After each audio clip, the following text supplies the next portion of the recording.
Oke, sorry tadi terputus. Jadi itu yang harus kita pikirkan.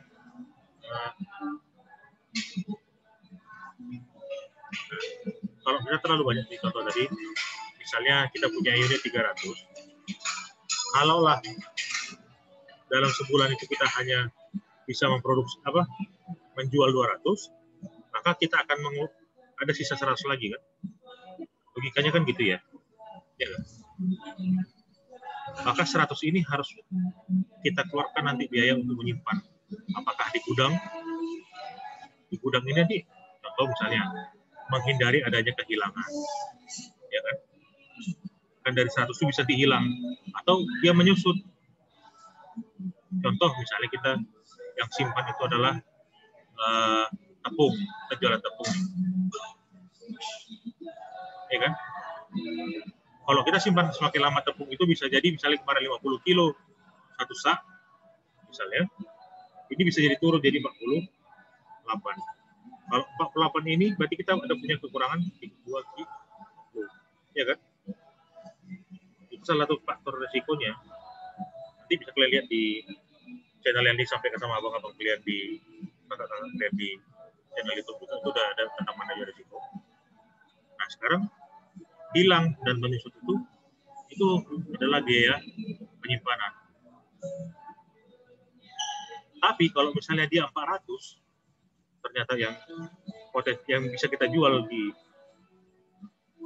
bulan itu, maka kita nggak bisa menjual 400-400-nya, kita hanya bisa menjual sebanyak 300. 100 lagi itu sebut namanya opportunity loss. Bukan cost.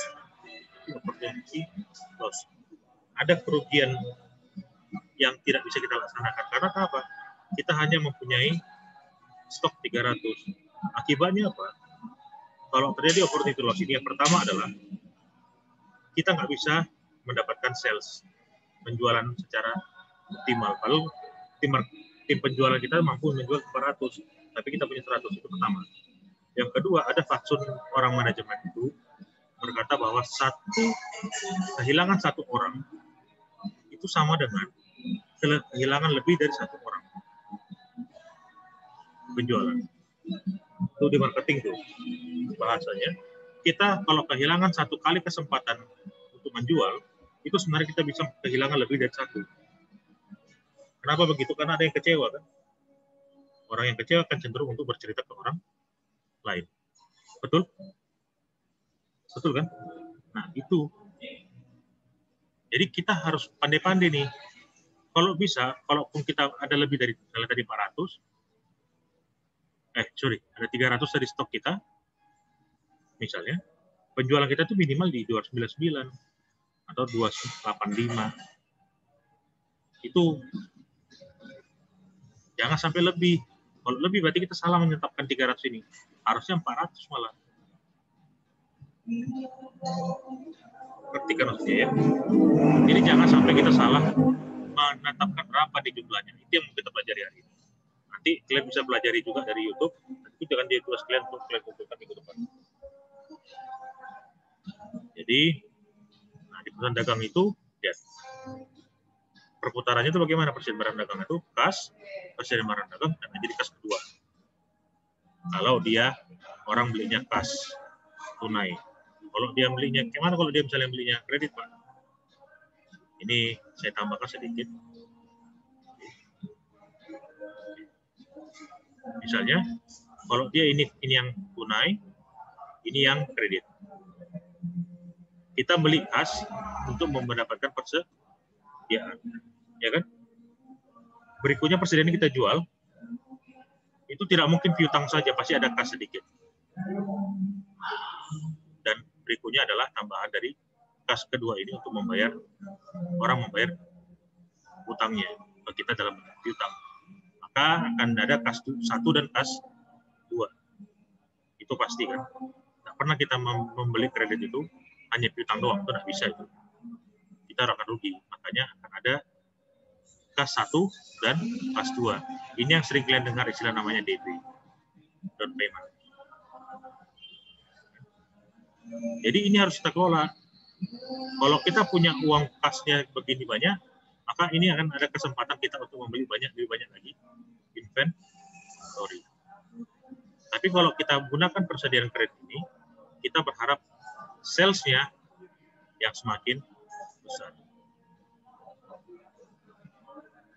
Yang bisa berakibat kita juga bisa mendapatkan inventory yang lebih banyak. Kalau kita jual hanya tunai saja, maka kita hanya mampu menjual sebanyak orang-orang tunai saja. Ingat kredit itu yang saya bilang di minggu sebelumnya, itu kredit itu disebut sebagai namanya leverage atau mungkin. Artinya apa? Orang mengambil kredit itu fungsinya agar dia lebih mudah untuk membeli dan menjual juga. Kalian mungkin sudah sering dengar kalau kita beli motor harganya 25 juta sekarang, susah mendapatkan memegang uang 25 juta cash kan, maka orang akan mengambil pilihan untuk mengkreditkan. Mungkin dia akan punya 20% sekitar 5 juta, punya dia uang cash.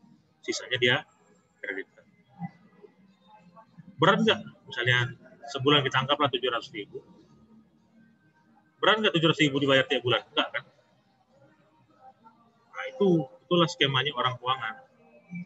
Dia akan mencoba untuk memberikan pilihan kepada orang lain.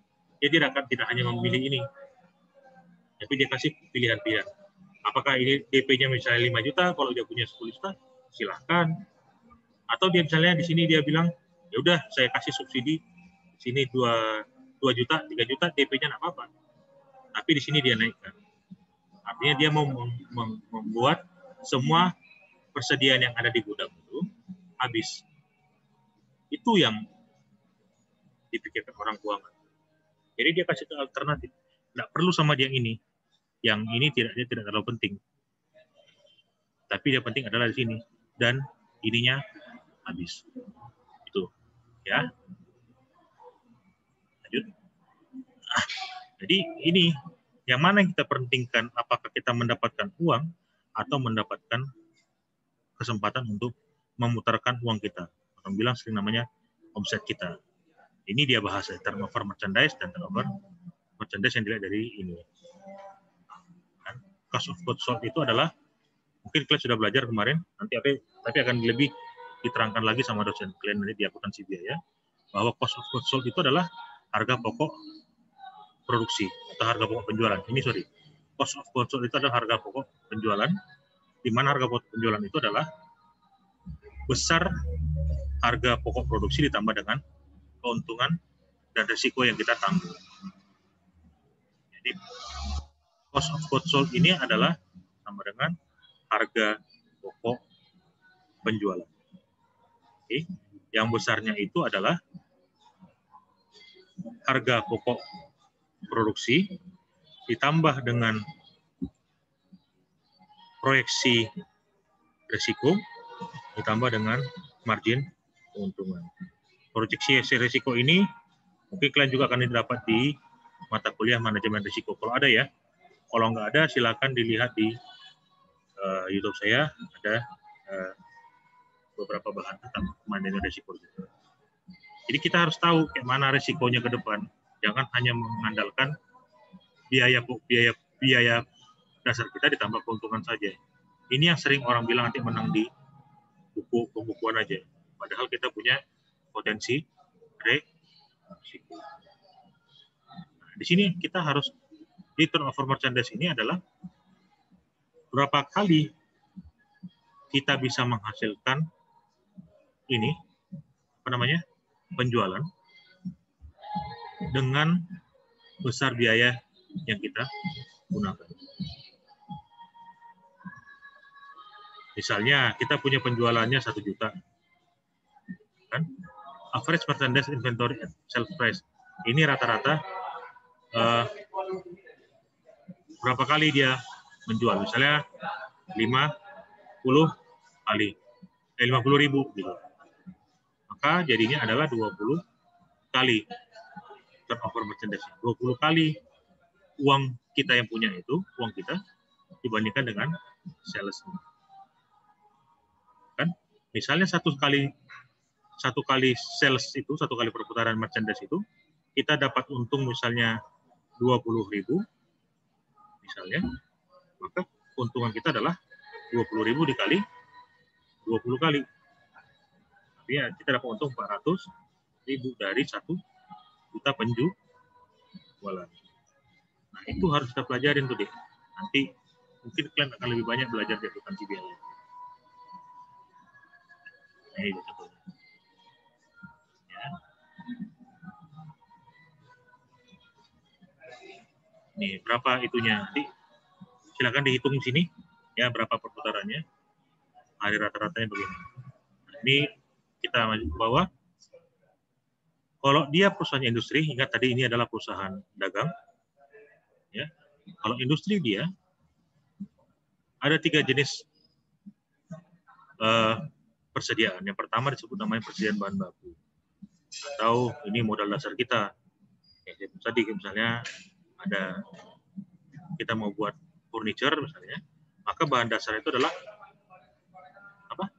Bahan dasarnya adalah kayu. Nah, mungkin yang lain. Yang kedua adalah persediaan dalam proses, work in process.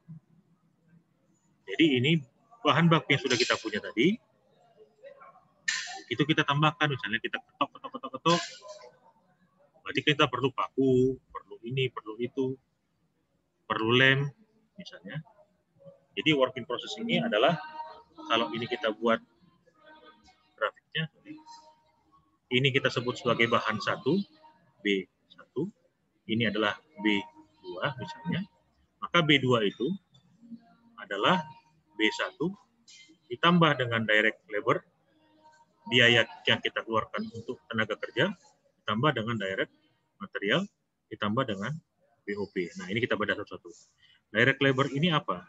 Biaya yang kita keluarkan untuk pekerja secara langsung. Direct material, biaya yang kita keluarkan untuk bahan baku tambahan. Tapi langsung bisa kita lihat di produknya. Oke. BOP ini apa? Biaya-biaya kita keluarkan.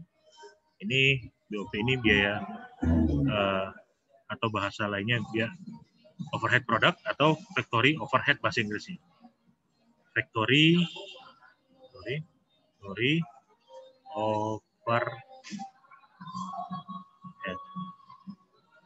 Kalau BOP itu biaya overhead product itu bahasanya. Nah, ini tadi B2 itu sama dengan direct labor ditambah direct material ditambah dengan BOP. Misalnya tadi direct labor-nya misalnya tukang, biaya uang upah tukang kan. Direct materialnya apa? Misalnya lem. BOP-nya itu apa? Contohnya biaya listrik, gedung. Nah, nanti kalian pelajari lagi nih. BOP ini terbagi 2. Ada yang disebut sebagai namanya biaya administrasi, juga ada disebut sebagai biaya penjualan. Cost of sale-nya ada cost of administration-nya. Nanti kalian pelajari nih di akuntansi biaya. Tolong ditagih ke dosen apanya. Saya mau hanya ngasih big picture-nya dulu, ya. Nah, setelah ini selesai, tapi ini belum selesai barangnya. Masih ada proses yang lainnya. Ini belum selesai, dia masih setengah jadi. Itu namanya biaya dalam proses. Kalau sudah selesai dia, maka semua biaya-biaya yang ini sudah full. Direct labor sudah dihitung semua, direct material sudah dihitung semua, BOP sudah dihitung semua. Maka sebenarnya biaya cost yang kita keluarkan itu adalah cost dari bahan jadi. Ini B3. Ya, B3.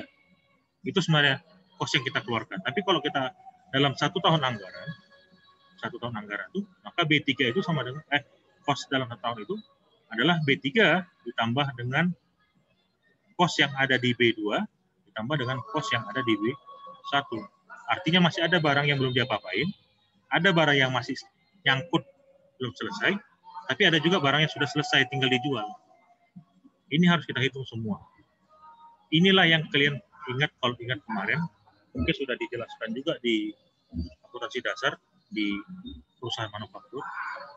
Itu ada yang disebut istilah namanya jurnal penyesuaian AJP. Ingat ada yang begitu ya. Jadi misalnya kita proyeksikan bahwa biaya gaji itu misalnya besarnya X. Kan? X ini kita proyeksikan hanya ketika barang itu sudah selesai. Ternyata nggak selesai semua barangnya, masih ada yang ngangkut. Mungkin X kurang 2. Maka yang kurang 2 inilah yang dimasukkan ke dalam ayat jurnal penyesuaian. Bisa dimengerti? Rafifah, bisa dimengerti? Kalau terlalu cepat, sampaikan sama saya. Bisa dimengerti? Bisa? Bisa diulang lagi, Pak. Oke. Yang mana yang mau diulang? Yang dari yang BOP itu, Pak. Oke, jadi BOP itu biaya overhead product atau factory overhead product itu adalah biaya lain-lain selain biaya langsung tenaga kerja langsung dan biaya. Berarti ini bukan termasuk yang ini. Misal, Rafifah coba sebentar saya spotlight kamu. Ya, kita matikan dulu ini. Mana dia Rafifah? Sudah kelihatan lah di layar kalian. Coba lihat itu di belakangmu tuh ada apa, Dek? Di belakangmu ada apa itu? Jam. Jam, oke. Coba lihat. Direct materialnya kira-kira apa ya? Kayu. Kayu. Terus? Ya. Coba dilihat. Terus? Terus besi. Terus? Kaca. Itu nampak ya. Nah, sekarang direct labor-nya kira-kira apa ya? Yang pengrajinnya, Pak, yang tukang buat. Pengrajinnya. Nah, sekarang biaya overhead produknya itu apa kira-kira? Selain itu, selain yang Anda sebut tadi, kira-kira apa yang lain?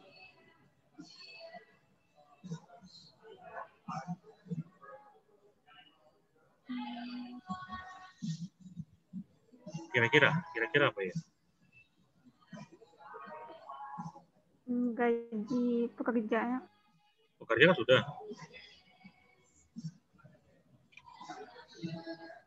Coba dilihat situ, ada nggak gaji? Kamu perhatikan ke belakang, ada nggak gaji direktur itu? Apa, Pak? Kira-kira di jam kamu itu ada nggak nampak ini? Apa? Di belakang kamu itu, kita material dulu ya. Coba perhatikan, ada nggak listrik di situ? Nggak ada. Ada. Ada nggak di situ komputer kelihatan? Nggak ada. Listrik untuk komputer ada nggak? Nggak ada, tapi kemungkinan besar ada nggak itu? Untuk itu. Ada nggak kan? Ada kan? Ada. Oke. Di situ ada nggak lipstick dari salesnya? Ada nggak kelihatan itu? Biaya lipsticknya? Biaya kosmetik dari di jam ini ada nggak kelihatan? Coba deh, ada nggak lipsticknya SPG-nya di belakang?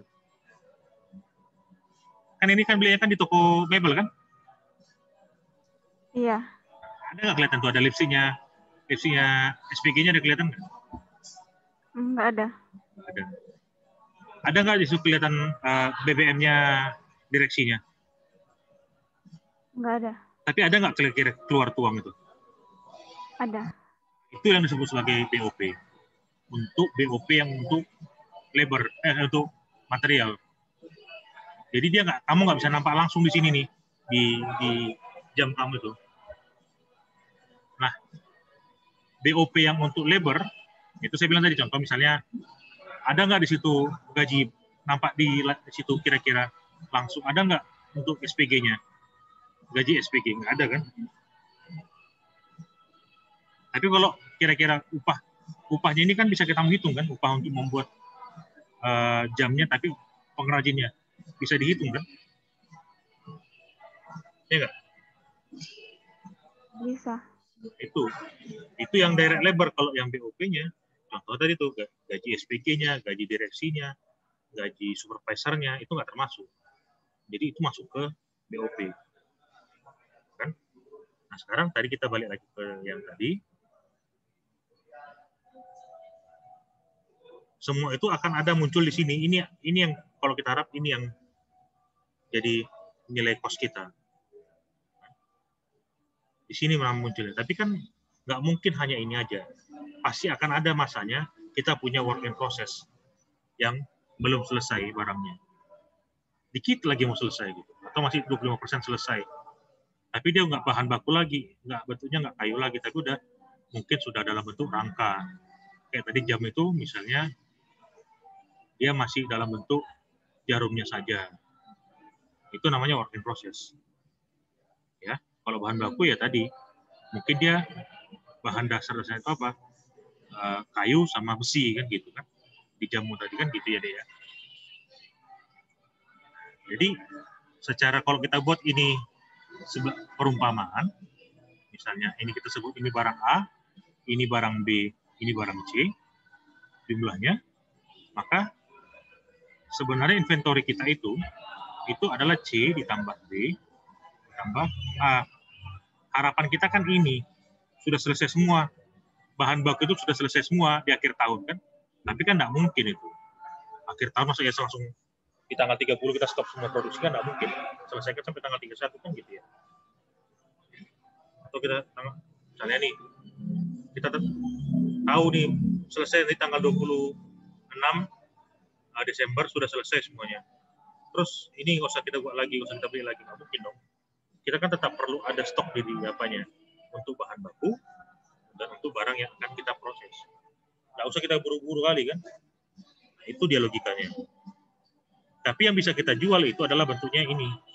Ini yang kita beli untuk ini, kita beli kan.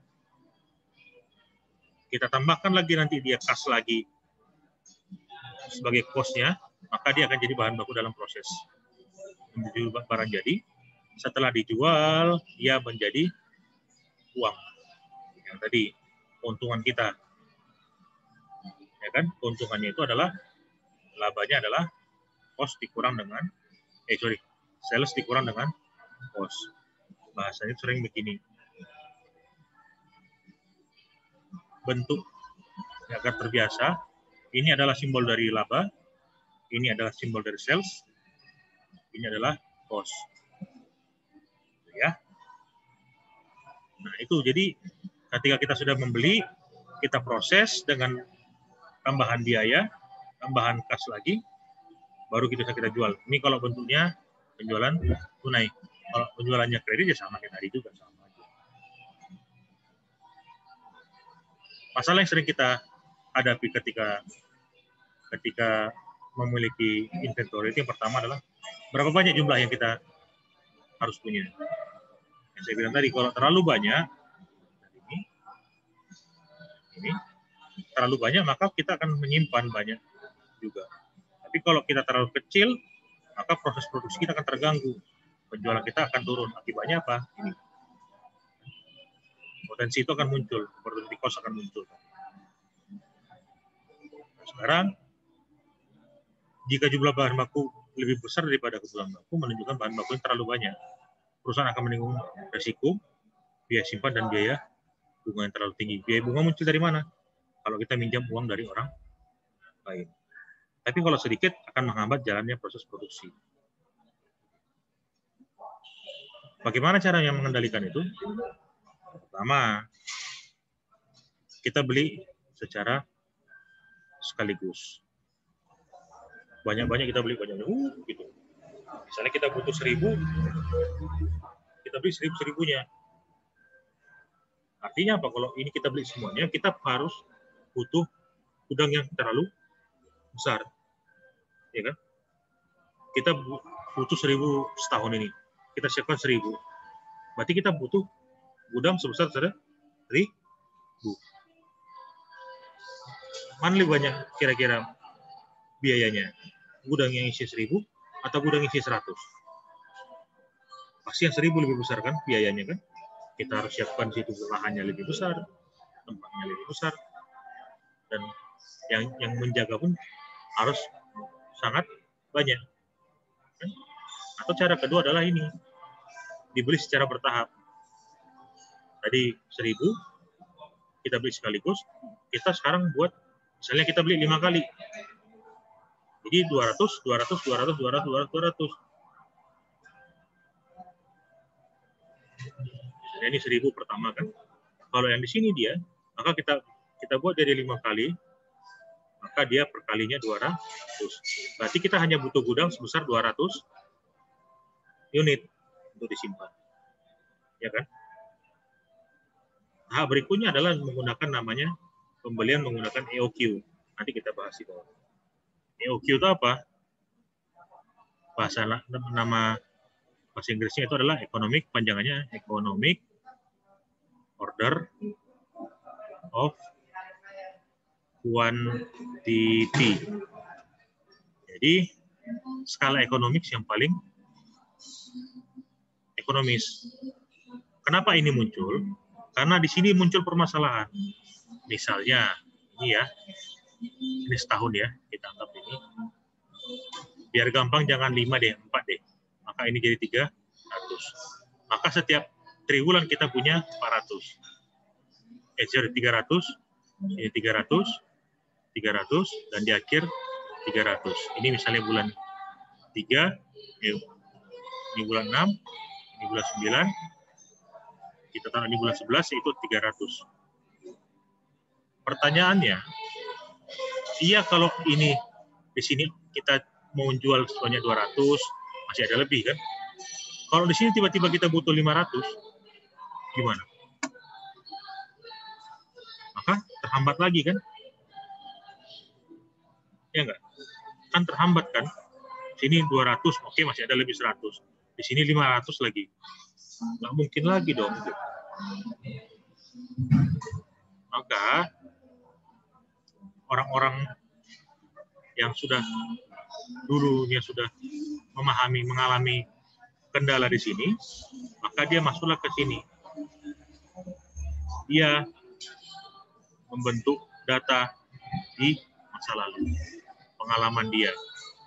Misalnya, kita tahu bahwa kita butuh 1.000.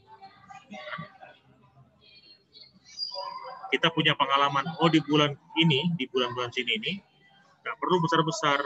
Di sini cukup 200 saja.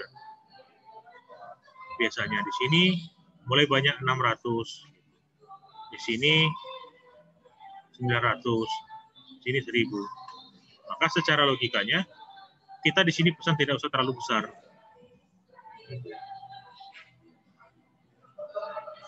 Oke. Atau kita siapkan di sini, misalnya 500, di sini 500, 2 kali beli, tapi dengan perhitungan yang benar. Nanti ini kita lihat buah, ya. Nah ini dia. Pembelian sekaligus itu keuntungannya apa? Frekuensinya sekali aja.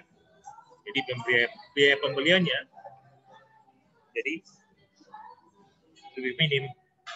Nggak khawatir. Kenapa? Karena kita sudah membuat di awal. Kan? Terus perusahaan mempunyai persediaan yang cukup. Kan? Mungkin karena kita sudah pastikan proyeksi kita ke depan 1.000 ya 1.000 kita beli langsung semuanya. Produksinya lancar, nggak mungkin ini kurang, nggak mungkin kurang karena kita sudah tahu bahwa tahun depan itu kita bakalan 1.000, nggak mungkin. Minim-minimnya ini adalah yang paling gampang. Tapi apa kerugiannya? Itu tadi saya bilang kerugiannya biaya simpannya sangat tinggi nanti akibatnya. Kita harus menyediakan gudang yang banyak dan turunan-turunannya. Sekarang ini ada pembelian bertahap, biaya simpannya jadi kecil nih. Tapi akibatnya apa? Biaya pesannya jadi tinggi, frekuensi berulang-ulang. Artinya apa? Biaya pesan ini, contoh, kalau kalian beli mainan 1 dengan beli mainan 12, mana lebih murah? Mungkin saya udah pernah cerita sini tentang tentang saya punya pengalaman dengan tali pinggang saya kan.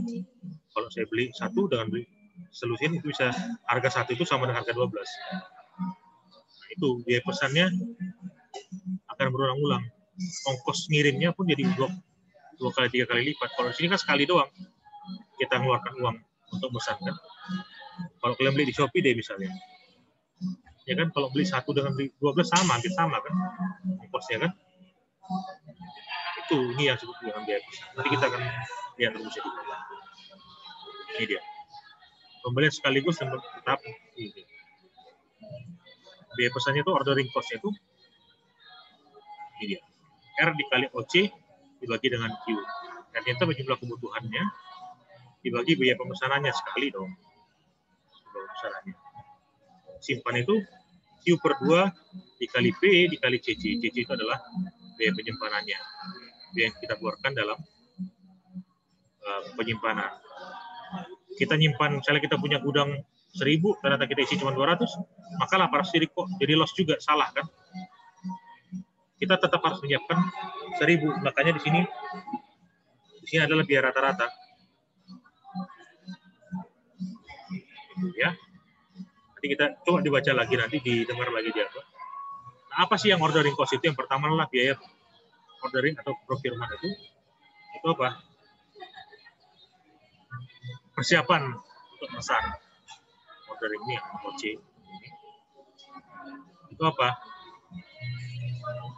Persiapannya kan harus kita suruh orang kan datang ke sana nanya-nanya, telepon apa gitu, kerjasama buat MOU buat apa gitu. Terus yang kedua penentuan besarnya. Ini sebelum. Yang kedua adalah biaya pengiriman pesanan. Ini bisa kalian bayangkan aja nih, kalau kalian lagi pesan di Shopee, apa aja kalian kan di sini kalian butuh biaya untuk internet kan, minimalnya kan gitu. Walaupun kalian ada ini. Pengirimannya ini itu misalnya kirim pakai Tiki, pakai JNE, pakai apa. Kan kalau kalian pakai Tiki, pakai JNE itu misalnya, itu kan hitungannya kan eceran. Kalau kalian menggunakan jasa pengiriman ekspedisi, itu hitungannya kan grosir atau retail, skala besar kan, itu pasti berbeda. Kalian pesan satu mobil full diesel misalnya, dengan menggunakan pesawat terbang, itu kan pasti berbeda. Terus biaya penerimaan barang. Nah, kalau di kantor itu penerimaan barang ini termasuklah itu mengeluarkan faktur, tanda tangan ini, tanda tangan itu, kita datang ke tempat itu, membuka gedungnya, itu ada biayanya. Ada juga biaya selama proses pembayaran. Ini misalnya kita menggunakan, kalau kalian di Shopee misalnya, ada kan pembelian melalui kredit juga kan, nah, itu selama proses pembayarannya. Kan ada tuh Traveloka misalnya, ada Traveloka Pay Later, GoPay Later gitu kan ada kan. Nah, ini dia. Di perusahaan manufaktur itu, ini juga termasuk misalnya kalian buat letter of credit, nanti kalian belajar tuh di akuntansi yang internasional punya. Jadi kita ketika membeli barang dari luar negeri itu kita mengeluarkan beberapa biaya. Yang ini CC itu adalah misalnya sewa gudang, pemeliharaan, kan kita pelihara gudangnya, biaya untuk menimbang barangnya, biaya asuransi, biaya modal, pajak, nah ini termasuk nih. Kalau di luar negeri kita punya inventory itu dihitung dalam bentuk pajak. Nah, jadi hubungan keduanya itu ini. Kalau kita membeli dalam kuantitas besar, maka kita ordering cost-nya itu akan turun. Tapi akibatnya adalah carrying cost-nya atau biaya simpannya itu semakin besar.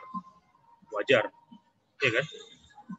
Kalau kita beli jumlahnya sedikit-sedikit, kita sering-sering jadi besar. Akibatnya kita nggak punya daya tawar. Makanya ordering cost-nya makin besar. Yang saya bilang tadi itu. Tapi akibatnya adalah kita tidak perlu menyimpan barang terlalu besar. Nggak perlu kita siapkan gudang yang terlalu banyak. Pemeliharanya juga semakin sedikit. Inilah yang disebut istilah orang dengan istilah namanya manajemen. Kita memilih di antara alternatif. Jadi manajemen itu tidak pernah menyediakan satu alternatif saja. Mana yang lebih bagus antara kedua ini nggak tahu kita. Tergantung kita, tergantung pengalaman kita. Tidak ada yang lebih bagus dari yang apa. Tapi disediakan oleh kalaulah Anda mau, disediakan namanya economic of quantity. Kalaulah ini berjalan terus-menerus. Tapi kalau dia sekali proyek sekali, nggak bisa. Makanya manufaktur itu sering sekali orang menggunakan istilah dia skalanya skala industri yang terus-terus continuous berjalan terus. Caranya adalah ini, dan bahan baku selalu tersedia di setiap air dan relatif stabil. Ini dia. Ini rumusnya. Q sama dengan 2 dikali R. Ini akar, sorry. Ini ada akarnya. Jadi ini Q kuadrat. Maka Q-nya adalah akar dari 2 kali R. R itu apa?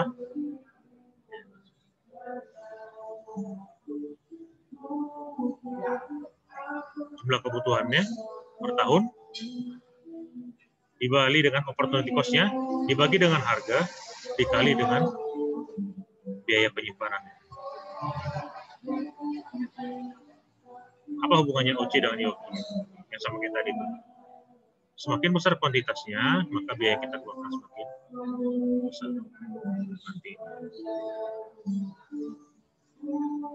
Tapi ada 2 pendekatan yang kalau kalian ingat nanti akan kalian pelajari juga di akurasi biaya, saya yakin betul.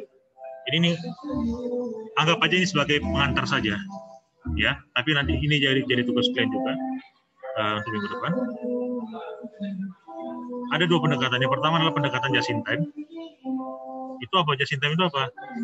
Kita beli, kita pakai, langsung dijual. Kita beli, kita produksi, setelah diproduksi langsung dijual.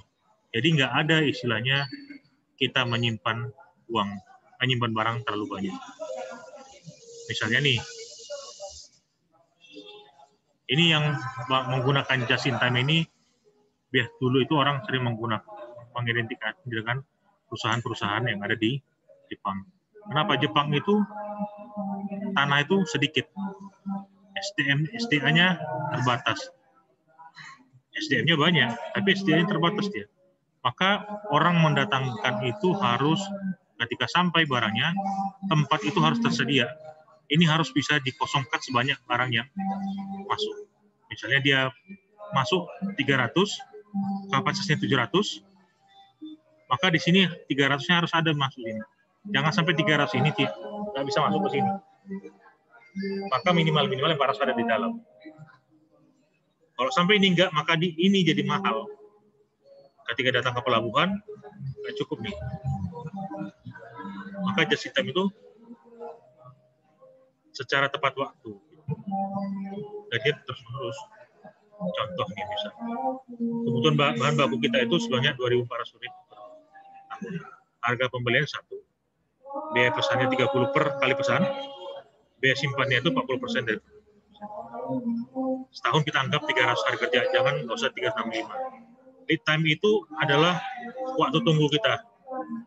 Jadi kalaulah pun memang ada masalah di jalan, ini misalnya ini di sini Indonesia, di sini Jepang, kita kirim ke sini, misalnya 7 hari, kita punya lead time-nya 3 hari, kita bisa prediksi dia sampai 10 hari.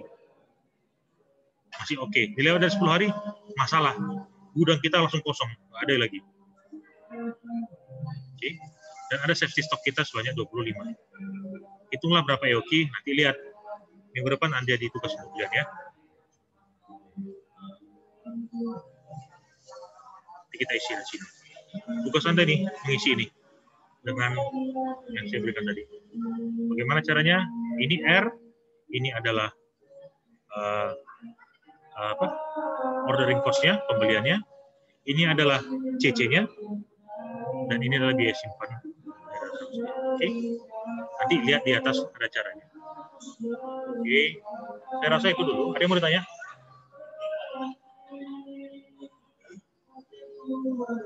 Ada yang mau ditanya?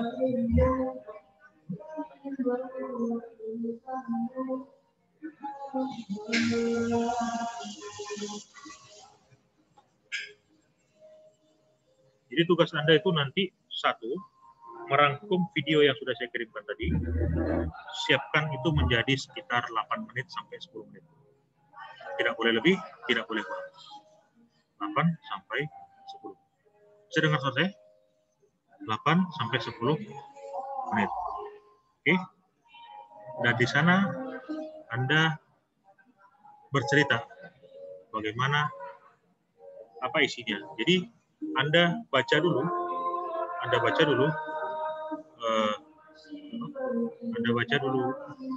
atau Anda dengar semua dulu YouTube-nya. Ada satu yang bahasa Inggris, itu wajib. Setelah itu Anda coba rangkum sendiri, tulis sendiri. Anda hafalkan apa yang Anda buat. Yang dihafalkan itu Anda ceritakan lagi. Ketika Anda menceritakan, Anda tidak boleh melihat catatan itu lagi.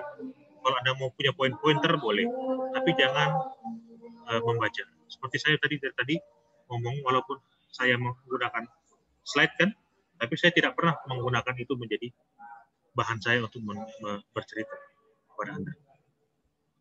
Ya, 8 sampai 10 menit. Itu tadi totalnya sekitar berapa menit itu? Ada sekitar 30-40 menit. Anda sarikan jadi 8 menit. Ditambah dengan bagaimana cara Anda menghitung yang saya kasih tadi tugas. Jadi siapkan nanti satu lagi video itu untuk minggu depan sekali lagi. Minggu depan itu hanya untuk yang resume itu. Ya. Bisa dimengerti? Ada yang mau ditanya?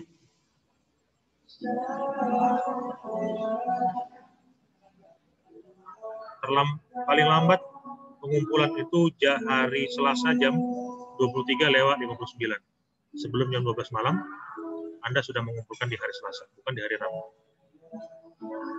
Ya. Kalau ada kesalahan, misalnya Anda rasa kurang enak, ulangi lagi dari nol. Jadi ini nggak ada edit ya. Ini adalah ngomong langsung selama 8 menit. Jadi Anda curahkan apa yang ada di pikiran Anda ngomong saja begitu. Dan tidak boleh membaca. Kalau saya lihat Anda ada yang membaca,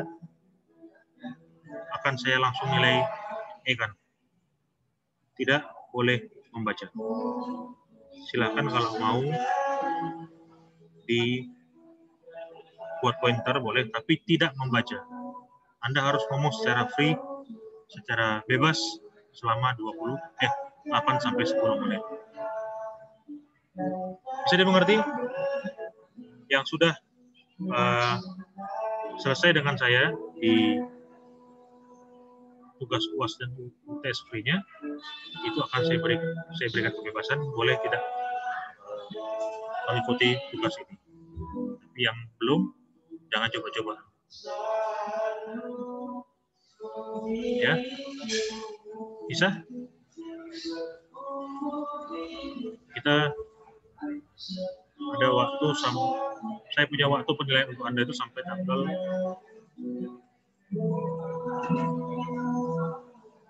bulan Juni tanggal 24. Kalau nggak salah saya ingat. Kita UAS itu kan tanggal 8 ya, terakhir ya.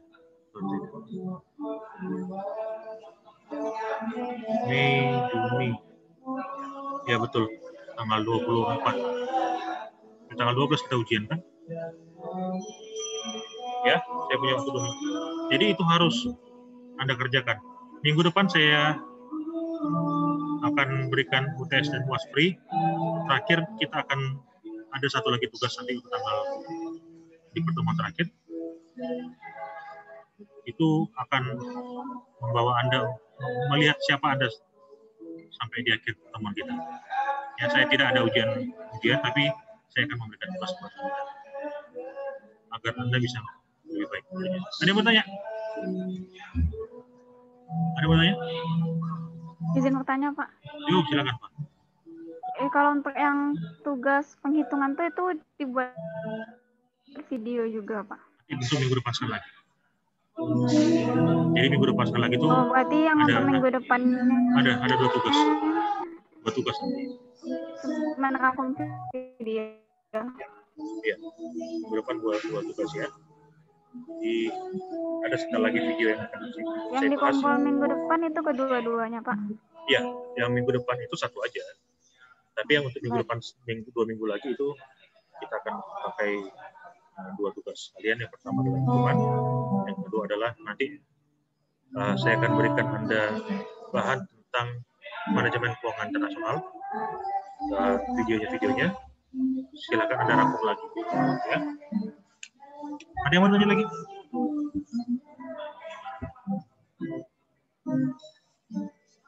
Ingatkan saya, hari ini videonya harus sudah saya upload ya di YouTube ya. Kalau belum nanti tolong diingatkan kembali ke saya. Jadi ini nanti ada dua video yang akan saya upload ya. Di YouTube terkait dengan perkuliahan kita hari ini. Untuk teman-teman yang nggak ada bisa hari ini.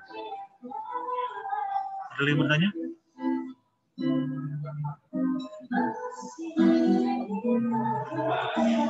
Ada yang bertanya enggak?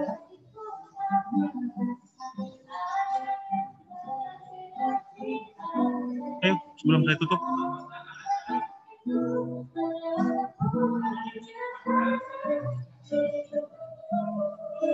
Firda, ingat ini tugas ini menentukan yang sudah free UTS, tugas ini abaikan.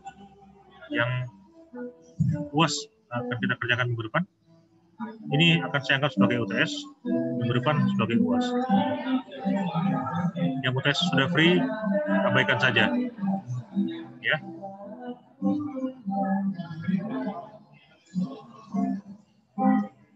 Yang udah UTS free siapa ya? Itu angkat tangannya. Sudah? Ada? Ya? Ada lagi yang bertanya? Rival, ada yang bertanya? Rival Kurniawan? Aman?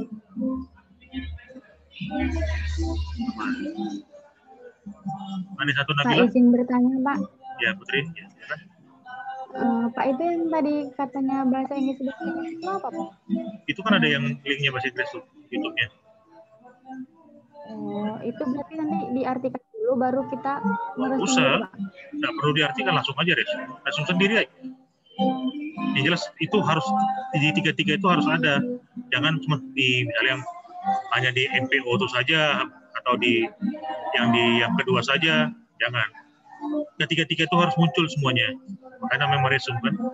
Jangan sampai hanya di satu video saja. Yang namanya resume itu ya. Dan tidak boleh sama dengan teman yang lain ya. Kalian beda lokasi kan, jadi nggak mungkin sama. Ya. Ya, makasih Pak.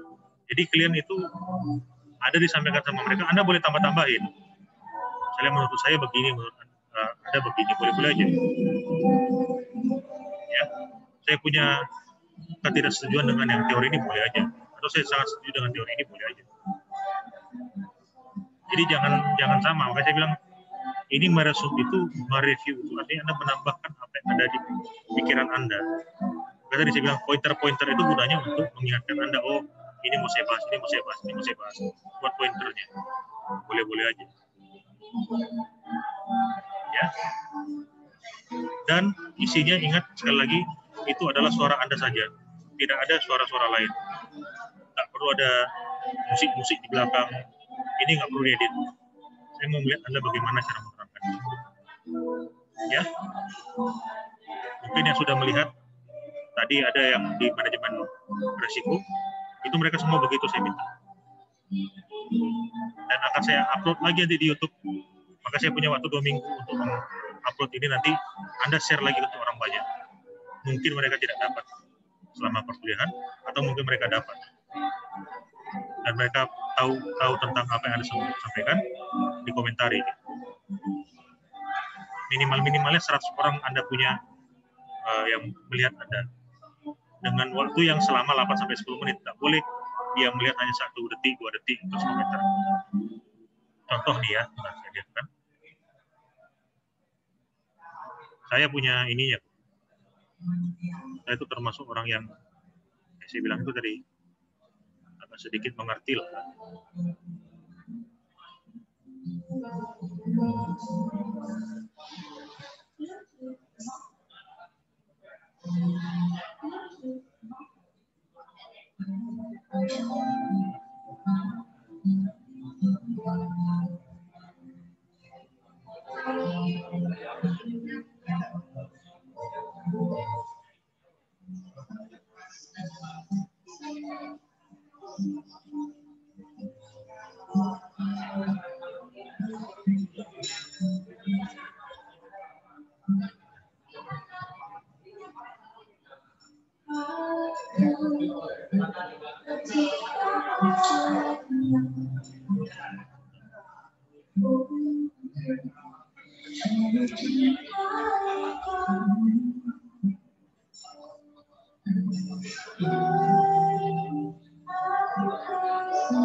Dia bisa melihat Anda di mana posisi Anda.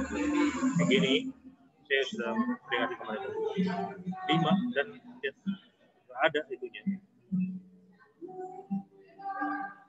Rata-rata kecil, mereka nggak ada, cuma nengok gitu aja. Jangan, ini harus berisi. Ya. Tujuannya untuk apa? Pertanggungjawaban saya kepada Anda belajar apa aja sama saya. Di contoh lainnya, sebentar saya lihat.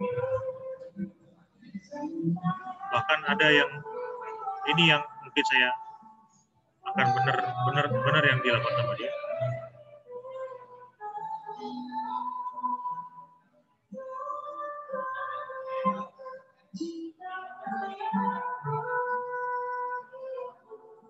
Ini, Anda lihat ada orang yang mengkomentari apa yang disampaikan. Ini tujuan saya kenapa harus di-upload itu. Perhatikan dia mengomentari apa yang ada di dalamnya. Kan teman klien juga nih. Dan saya berikan apresiasi sama dia. Kan tambahan ilmu untuk Anda kan? Anda nyampaikan apa? Ya kan? Harapan saya nanti setiap Anda nanti ketika Anda kuliah, Anda resume sendiri di channel Anda sendiri, sampaikan ke orang lain. Kalau salah, maka itu kan jadi tambahan pengetahuan untuk Anda. Koreksi. Di zaman sekarang ini, jangan anggap kritik dari orang lain itu sebagai musuh. Tapi bisa jadi dia benar. Ya kan? Jadi mengerti ya? Jadi ini bukan untuk saya, tapi untuk kalian.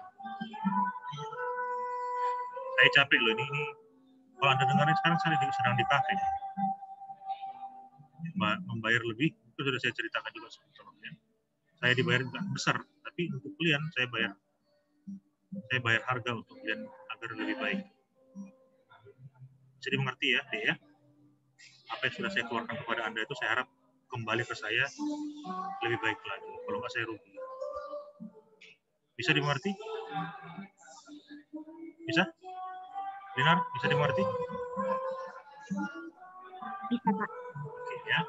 Sampai jumpa lagi di pertemuan berikutnya. Nanti akan saya usahakan hari ini sudah di-upload. Terima kasih.